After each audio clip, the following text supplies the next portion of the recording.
Bonjour, je suis Elsa Banini, donc j'anime l'axe 4 intégration dans les systèmes de culture du réseau Bessim et je vous présente un peu un bilan des actions prévues ou en cours pour 2021-2022.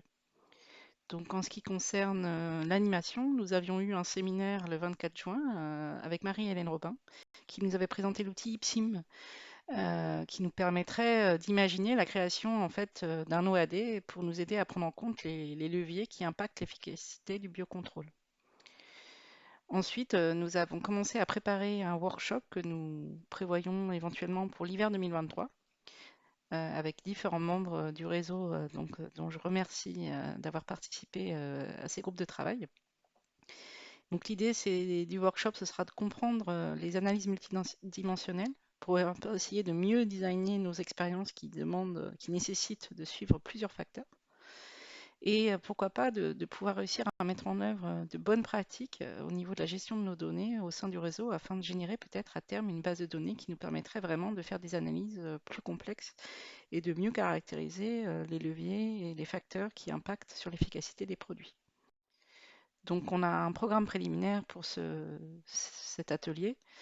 On pourrait, dans une première demi-journée, si certaines personnes veulent vraiment se former aux statistiques, prévoir des séances de questions-réponses et une formation particulière sur certains outils qui auraient été préparés par des cours en ligne.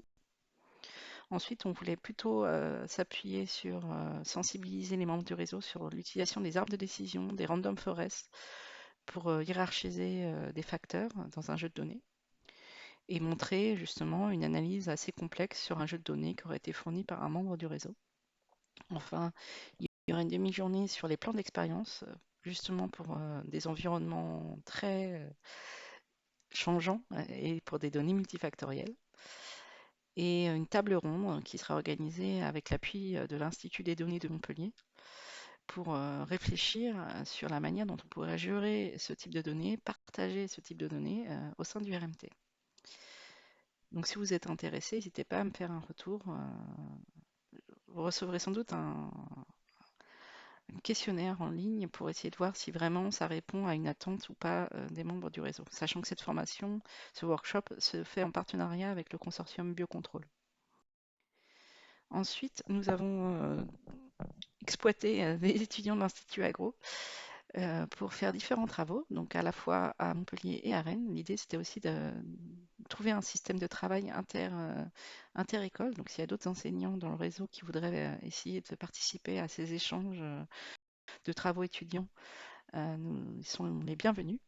Donc, il y a eu un premier travail d'un groupe d'étudiants ingénieurs agro-design à Montpellier qui ont créé une petite fiche pédagogique bibliographique en anglais sur les stratégies pour améliorer l'immunité des céréales. Il y a eu un groupe de licence pro encore à Montpellier qui a recensé les leviers qui ont été utilisés dans les réseaux défis en analysant en fait les fiches SCEP et trajectoires disponibles sur Internet. Et un groupe à Angers qui ont fait un état des lieux et une analyse des leviers d'action alternatifs à l'utilisation des pesticides chez les producteurs de pommes, de tomates et de vignes. Ils ont créé donc un questionnaire qui a été largement diffusé par certains membres du réseau. Et ils ont ainsi créé 3 bases de données. Et donc là, je remercie Julie Borg, Pascal Guillermin, Laure Parchopier et Vanessa Soufflet-Frélon qui, sur Angers, ont appuyé toute cette démarche. Donc là, je vous montre un peu un extrait de ce qu'ont produit les étudiants de Montpellier. Donc leur analyse des fiches SCEP, ils ont fait un grand tableau qui permet un peu de faire le bilan de tous les leviers qui avaient été utilisés ou non dans les différents fiches défis qui sont plus ou moins décrits.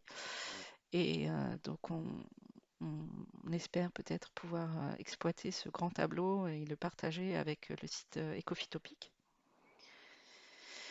Ici, je vous montre un extrait du questionnaire qui a été créé par les étudiantes d'Angers, donc pour les producteurs. Donc il y a 3 questionnaires qui sont, même 4, parce qu'il y en avait un sur les grandes cultures, qui a été très peu utilisé. Mais donc les questionnaires sont toujours disponibles en ligne et pourraient encore être complétés par des membres du réseau. Donc là, elles ont pu à la fois utiliser leur enquête en ligne et des interviews qui avaient été faites en 2021. Et donc, elles ont pu compléter un peu les informations sur pommes, tomates et vignes. Et Ensuite, nous avons aussi partagé quelques ressources. Donc là, c'est un web documentaire que j'ai créé sur Montpellier. Pareil, toujours en partenariat avec Pascal Guillermin, d'ailleurs, à Angers.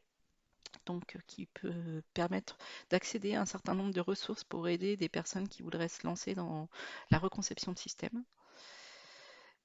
Et pour refaire la boucle avec la question des statistiques, un peu de pub pour le MOOC sur les données multidimensionnelles qui est proposé par l'Institut Agro Rennes-Angers régulièrement et donc qui a eu cours cet hiver. Et voilà.